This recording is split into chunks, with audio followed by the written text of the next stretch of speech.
Hi, this is Jindo. Welcome to Tree Leaf. Another day and another story of senseless violence in the news. Pointless taking of life.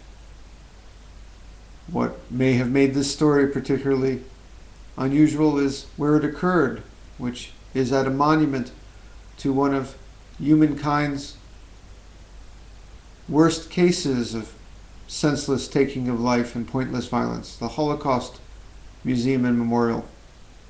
But even the taking of one life is a tragedy, a senseless tragedy in this way. All religions, I think, decry violence at heart. Sometimes religion is misused, made a cause for a crusade, put on a banner to carry into battle. And sometimes in that way religion becomes a source of violence, as we've seen around the world, where Muslim against Christian, Protestant against Catholic, Muslim against Jew. But at heart, I think all religions decry violence. So what particularly does Buddhism have to offer on a tragedy like occurred today? Well, of course, we have a precept that decries violence, that cautions us to do as we can to avoid the taking of life of a fellow sentient being. But more than that, we have the teaching that it's our self that is the source of hate and division. It's the self that judges itself separate from other selves,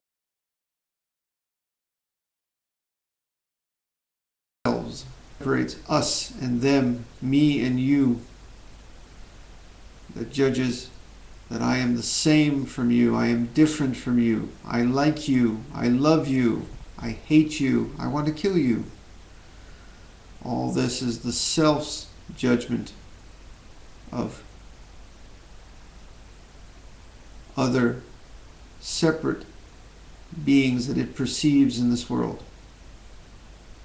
And if we can learn to cure ourself of its worst self-nature, Buddhism teaches us that we can overcome the seeds of hate and violence.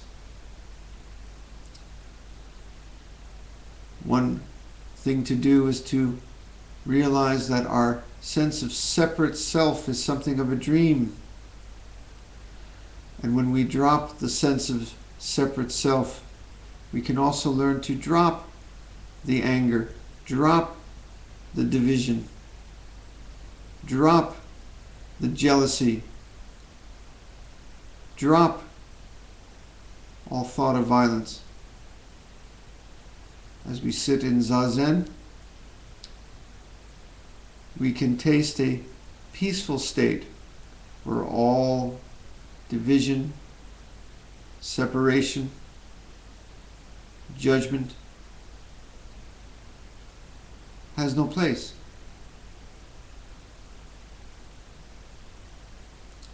And we can also learn not only to drop our separate self, not only to drop the harmful emotions that arise and power our separate self, but we can also see the deep interconnection of all beings.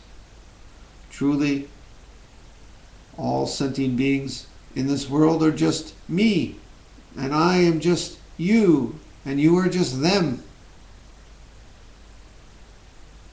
We can see that it's no different for all of us than the fingers on this hand, really one hand together. We can see that as easily as we can feel hate, we can feel loving kindness, love, generosity, charity, camaraderie, brotherhood. Buddhist psychology speaks of the mind as filled with different seeds, like a garden is filled with seeds. And those seeds depending on which ones come to flower,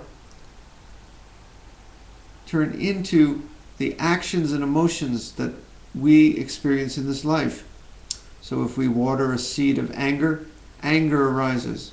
But yet we can choose not to, and can instead water and nurture a seed of love, a seed of charity, a seed of fidelity. And if we do that, this very same world we live becomes all that much different. It's my hope that someday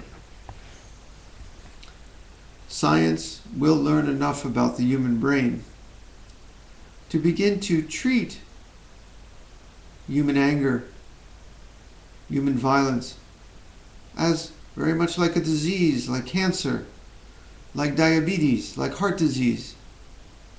And someday they will find the cure for human violence, for human anger, for division.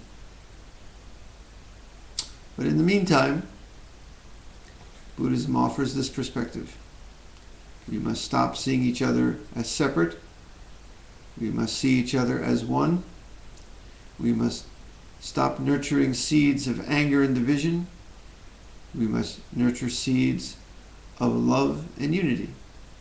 Simple as that. Simpler said than done sometimes. Today's sitting is dedicated to all victims of violence in all places.